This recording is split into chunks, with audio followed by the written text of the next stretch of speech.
Star Citizen may seem to be a very surface level game for most people, but probe beneath the murky waters of its community, and you will find the same creatures floating down there that inhabit most multiplayer games, and they're currently settling in to make themselves at home.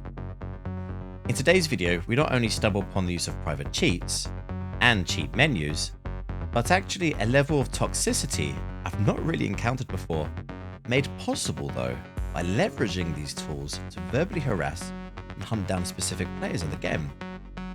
Take a look. If I fucking met you in real life, bro, I'd fucking knock you the fuck out, bro, and have you eating through a straw, so fuck you, bro.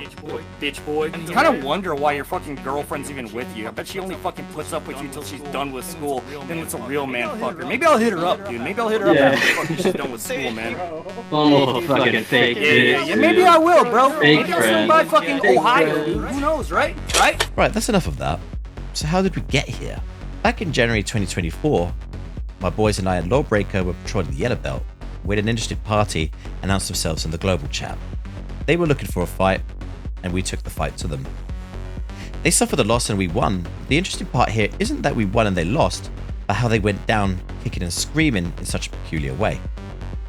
What we thought we were witnessing was an extreme movement superiority by our opponent, and he was named Medical Man. Now, Medical Man's movement was so far outside the commonly understood flight model 322 that we started asking questions immediately. I made a video on it and did my best to report the suspicious material we had gathered to CIG. But you know, CIG is a blank monolith of sparse details after a report. So, I let it sit there and I eventually forgot about it. Until my Discord DMs flashed up one morning, quite early actually.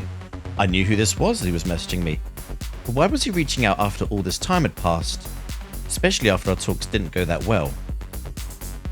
So what's all the hubbub about in the beginning of the video? Well, the guy you heard back there throwing down insults at Hex was the dumbass hacker that I killed.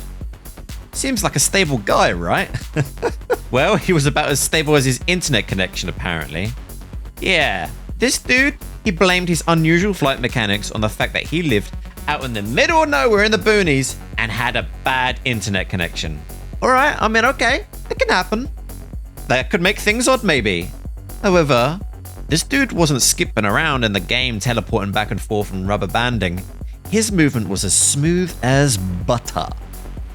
So be aware of people who make convenient excuses for their unusual activity in the game. Keep your heads on the swivel. So who was this guy he was aggressing there? His old org leader, Lone Wolf Bandit. He had done a real good job of deceiving Lone Wolf Bandit, and Lone Wolf himself seemed to be a good org leader, standing by his org member, who he thought was actually his buddy, but eventually found out through pretty extreme levels of toxicity in his Discord, where he had to distance himself from them, that this guy was really hacking. That group of individuals, by the way, I won't expand on too much right now. I'm not even sure if they're still active, but they are a small known org amongst the PvP community. So how did he find out that Edge of Night Medical Man was hacking? Well, this goober started hacking on him. And he didn't even care to hide it. This dude was so tilted, as you can see in the previous video, that he was just straight up hacking Lone Wolf Bandit, and Lone Wolf realized he'd been taken for a fool. So Lone Wolf reached out to me and we chatted. Those chats were infrequent and not too long, and we didn't manage to connect too much after that. Time zone differences or whatever. So that part of the story is probably water under the bridge now, being honest with you. But what did Lone Wolf give me in those chats? Well, the nice thing is the goober Medical Man told him that he'd been banned by CIG. In fact, he placed it in their Discord, I think. Something I didn't know or get told by CIG about. So I took the information he showed me and I ran it by somebody who's in the know when it comes to anti-cheating and stuff in CIG.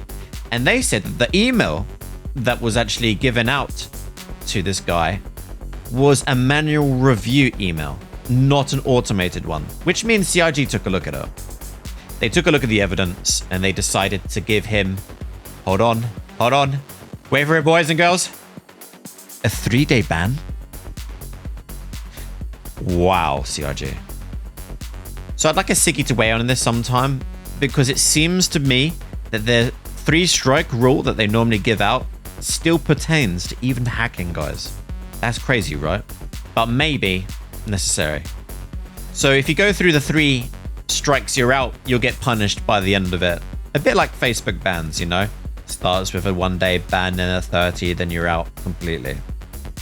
But I do think it's a bit ludicrous. It may be required for legal reasons, I'm not sure. What do you think about that? I don't know. If you've been confirmed hacking, I feel like, maybe it's just lights out for you. Because it clearly didn't stop this guy from going on from there and aggressing Lone Wolf Bandit in Arena Commander matches, etc. He even used a stupid name to goad Lone Wolf Bandit. It was basically harassment at that point. Hacking and harassment combined. That's crazy, right? If Lone Wolf Bandit tells me how that went, I'd like to know. Because we haven't linked up about it. I don't know how that's progressed, really. But anyway, a few things to think about in this video, really. And I don't want to make a big fuss, a massive video over this, because it does draw on. I want to wrap it up and get this off my to-do list, which just seems to keep goddamn growing. Because since this happened, we did the whole Summit 1G thing, and that pushed this back because of all the fun that we had there. I'll close out this video with asking you a couple things. Since 3.2.4, maybe even since 3.2.3, have you seen anybody hacking in the game? Has it become harder to detect since Master Modes, or is it now unfeasible to even try since Master Modes? Has CIG done a good job for patching at the cheat menus? I wonder. What do you think about certain orgs? This is a concept for you. Certain orgs leveraging hackers to fight in org versus org disputes, or stream sniping while maintaining enough distance to not be affiliated with them. That's kind of scary, right? There's more I haven't covered in this video, and I may talk about it in the future, but I just want to lay that in your lap. I don't want to black pill you on this, but it may happen. Hackers may be hired by orgs, they may be hired by griefers, because I've certainly seen things to suggest that that has been done in the past. So we do have stuff on record where stream sniping groups, griefer groups have rubbed shoulders with cheat menu developers. That's kind of messed up, right? But anyway, forgetting all that, I'm going to wrap it up there. That's all from me. And remember, boys and girls, keep your cannons hot and your bitches hotter. Deuces.